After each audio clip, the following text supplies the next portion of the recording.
નમસ્કાર, આપ જોઈ રહ્યા છો નિર્ભય ન્યૂઝ અને હું છું આપની સાથે રીધિ। આદિવાસી વિસ્તારમાં કેવડિયા કોલોની ખાતે એક આદિવાસી મ્યુઝિયમ બનવા જઈ રહ્યું છે અને તેમનું નિર્માણ કાર્ય ચાલુ થઈ ગયું છે। એ દરમિયાન જે મ્યુઝિયમ બની રહ્યું છે એ જ રસ્તા ઉપર બે આદિવાસી યુવકને માર મારવામાં આવ્યો છે ત્યાંના જ અધિકારી દ્વારા, અને એ પણ તેમને ચોર સાબિત કરવાના જે મુદ્દો હતો તેમને લઈને એટલો માર મારવામાં આવ્યો કે તે આ બે જે યુવકો છે આદિવાસી યુવકો તેમનું મોત નીપજ્યું છે। અને એ જ બબાલ અત્યારે ટોક ઓફ ધ ટાઉનનો કિસ્સો આખો બની ગયો છે। ચેતર વસાવા આખા મામલે મેદાને આવ્યા છે, દર્શના દેશમુખ પણ અત્યારે આખા મામલે સામે આવ્યા છે। આદિવાસી વિસ્તારની અંદર જ્યારે આ ઘટના બની છે ત્યારે ચેતર વસાવા હવે ચૂપ બેસવાના મૂડમાં નથી અને લડી લેવાના મૂડમાં છે।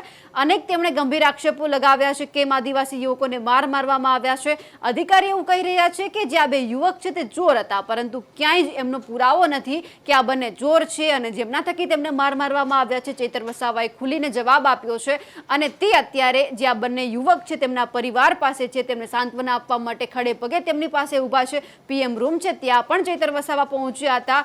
હર એક જે આખો આ મુદ્દો બન્યો છે તેમાં સાથ આપવા માટે ચેતર વસાવા અત્યારે લડી લેવાના મૂડમાં છે। અને એ જ દરમિયાન અત્યારે જ્યારે લોકસભાનું સંસદ સત્ર ચાલુ છે ત્યારે મનસુખ વસાવા દિલ્હીમાં બેઠા છે અને જ્યારે પોતાના જ વિસ્તારમાં આવી ઘટના બને છે અને તેમને જાણ થાય છે તો તેઓ ટ્વીટ કરે છે। પહેલા તો આપણે ટ્વીટ વાંચી લઈએ કે મનસુખ વસાવા શું કહી રહ્યા છે। નર્મદા જિલ્લાના કેવડિયા ખાતે આદિવાસી યુવાનો પર હુમલાની આઘાતજનક ઘટનાથી હું વ્યથિત છું। દિલ્હીમાં બેસી અને મનસુખ વસાવા ટ્વીટ કરી રહ્યા છે કે મારા વિસ્તારમાં જે ઘટના બની છે તેમનાથી હું આઘાતજનક છું અને આ ઘટનાને સખત શબ્દોમાં વખોડું છું। જીવ ગુમાવનાર આદિવાસી બંને યુવાનોના પરિવારજનો પ્રત્યે મારી સંવેદના છે। એટલું જ નહીં, કસૂરવારો સામે પોલીસ પ્રશાસન જરા પણ નમતું જોખ્યા વિના કડકમાં કડક કાર્યવાહી કરે। આ સાથે જ મનસુખ વસાવાએ પોલીસને પણ કહી દીધું છે કે આ જે મામલો છે એમાં મને ન્યાય જોશે, કડકમાં કડક કાર્યવાહી કરવી જ પડશે, ગમે તે રીતે જેનો વાંક છે તેમને સામે લાવો। આવું મનસુખ વસાવાએ ટ્વીટ કરીને પોલીસને પણ ચોખ્ખા શબ્દમાં કહી દીધું છે કે કડક કાર્યવાહી આ વખતે તો થવી જ જોઈએ। ભવિષ્યમાં આવા પ્રકારની કોઈ પણ ઘટના ન બને એ સંદર્ભે પોલીસ તંત્ર અને એસઓયુ વહીવટી તંત્ર વિશેષ તકેદારી રાખે। નજીકના દિવસોમાં પણ આવી કોઈ જ ઘટના આ વિસ્તારની અંદર તો ના જ બનવી જોઈએ। જે બે વ્યક્તિએ જીવ ગુમાવ્યા છે, આગામી દિવસોમાં કોઈ જ આદિવાસીનો દીકરો કે દીકરી આ જ રીતે જીવ ના ગુમાવવા જોઈએ તેમની ખાસ તકેદારી રાખવાની મનસુખ વસાવાએ વાત કરી છે। આદિવાસી પરિવારને ન્યાય એ હર હંમેશ મારી સર્વોચ્ચ પ્રાથમિકતા રહી છે અને હંમેશા રહેવાની છે। પરંતુ સવાલ તો અહીંયા એ છે કે મનસુખ વસાવા દિલ્હીમાં બેસીને ટ્વીટ કરી રહ્યા છે અને પરિવાર પ્રત્યે સંવેદના વ્યક્ત કરી રહ્યા છે, અને બીજી બાજુ ચેતર વસાવા છે તે પરિવારોની પડખે ઊભા છે, તેમના ઘરે છે, જે પરિવાર છે તેમને સાંત્વના આપી રહ્યા છે કે હવે આવો મુદ્દો ના થવો જોઈએ। જે ચેતર વસાવાએ સૌથી પહેલા તો આ મુદ્દે જે શું કહ્યું છે તે પણ આપણે સાંભળી લઈએ। ગઈકાલે ટ્રાઇબલ મ્યુઝિયમમાં ત્યાંની સત્યમ કન્સ્ટ્રક્શન એજન્સીના માણસોએ તે જ ગામના બે યુવાનોને ત્યાં પકડીને ગોંધી રાખીને કપડાં ઉતારીને ઢોરમાર મારવામાં આવ્યો હતો। એમાં જયેશભાઈ સનાભાઈ તડવી એ ગઈકાલે જ મૃત્યુ પામ્યા હતા અને સંજયભાઈ ગજેન્દ્રભાઈ તડવી આજે મૃત્યુ પામ્યા છે। ત્યારે અમે ગઈકાલથી પોલીસ અધિકારીઓ, તપાસ અધિકારીને રિક્વેસ્ટ કરીએ છીએ કે જ્યાં બનાવ બન્યો છે એ જગ્યાના માલિક તરીકે નોડલ અધિકારીનું નામ અને જેમના માણસોએ, જે એજન્સીના માણસોએ એમના કહેવાથી માર માર્યો છે એવા એજન્સીના માલિકનું નામ પણ એફઆઈઆરમાં નોંધવું જોઈએ। તે આજ દિન સુધી પોલીસે નથી કર્યું। બીજું કે ત્યાં જે દંડા સળિયાથી માર મારવામાં આવ્યો છે એક પણ સાધન રિકવર નથી કર્યું।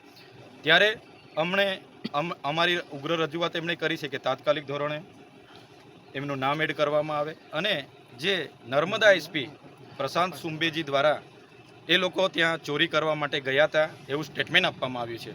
તો એમની પાસે કોઈ ઓથેન્ટિક પુરાવા હોય તો મીડિયાને પણ આપે ને અમને પણ આપે, જેથી કરીને આજે આખો આદિવાસી સમાજ બદનામ થઈ રહ્યો છે। અમારે બે દીકરા ગુમાવ્યા અને ઉપરથી અમે બદનામ, અને આ કેસને રફે દફે કરવા માટે એમણે ચોરીનો ઇલ્ઝામ લગાવ્યો છે। એટલે જ્યાં સુધી એનો ખુલાસો નહીં આવશે ત્યાં સુધી અમે ડેડ બોડી અંતિમ સંસ્કાર કરવા માટે નથી જવાના। બીજું, આવતીકાલે કેવડિયા ગરુડેશ્વર સદંતર બંધનું એલાન આપીએ છીએ।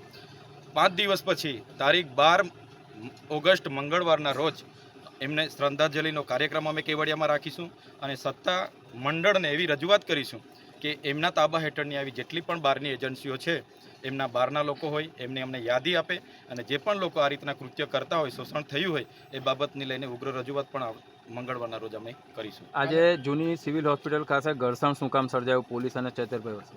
આજે જૂની હોસ્પિટલ અમે પોલીસ ડિપાર્ટમેન્ટને કીધું, જો તમે જે મુખ્ય આરોપીઓ છે એમને આ લોકોએ એફઆઈઆરમાં લીધા નથી, અને જે મજૂરિયા લોકો જેમને ઉચકીને બેસાડી દીધા છે, અમે એમને જોયા તો બધા મજૂરિયા લોકો છે, તો મુખ્ય આરોપીનું નામ કેમ નથી નાખવામાં આવ્યું?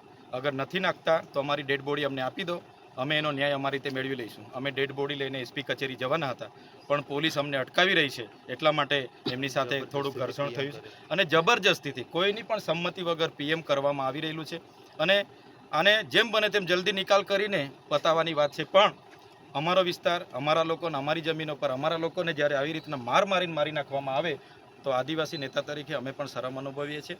આવનાર દિવસોમાં આવા બનાવને ક્યારે અમે સાખી નથી લેવાના.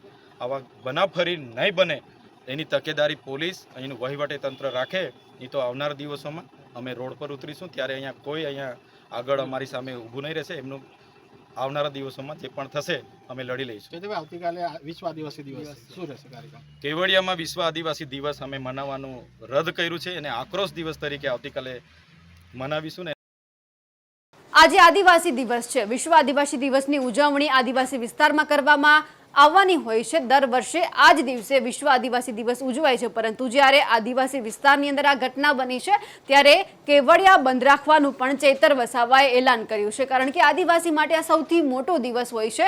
પરંતુ જ્યારે આદિવાસી દીકરા દીકરી સાથે આવું બન્યું છે ત્યારે ચેતર વસાવા હવે લડી લેવાના મૂડમાં છે. મનસુખ વસાવાને પણ આડકતરી રીતે જવાબ આપ્યો છે કે અત્યારે તમારે અહીંયા આવીને કામગીરી કરવાની હોય છે, કે ના કે તમારે દિલ્હીમાં બેસી અને જ્યારે આ મુદ્દો તમારે ઉઠાવવાનો હોય છે છતાં પણ તમે ટ્વીટ કરો છો. એટલે ક્યાંક તો તમને ચેતર વસાવાએ જવાબ આપી દીધો છે. ચેતર વસાવાએ જે આખી વાત કરી હતી તેમના પછી જ મનસુખ વસાવાએ આ ટ્વીટ કર્યું છે. ક્યાંક ને ક્યાંક આ ટ્વીટ પણ એટલું જ મહત્વનું છે, કારણ કે એમનો વિસ્તાર છે આદિવાસી વિસ્તાર મનસુખ વસાવાનો.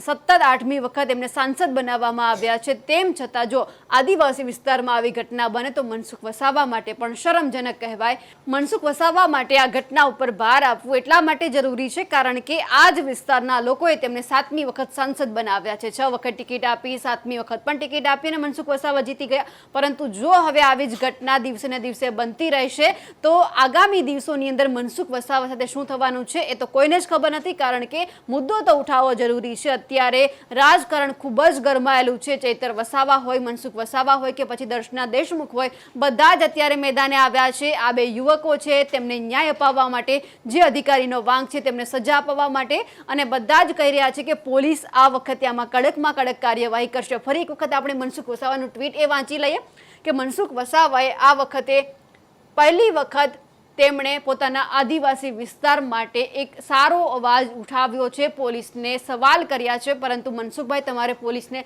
સવાલ ના કરવાના હોય, તમારે એમને કડક આદેશ આપવાનો હોય છે કે તમારે કામગીરી તો કરવી જ પડશે.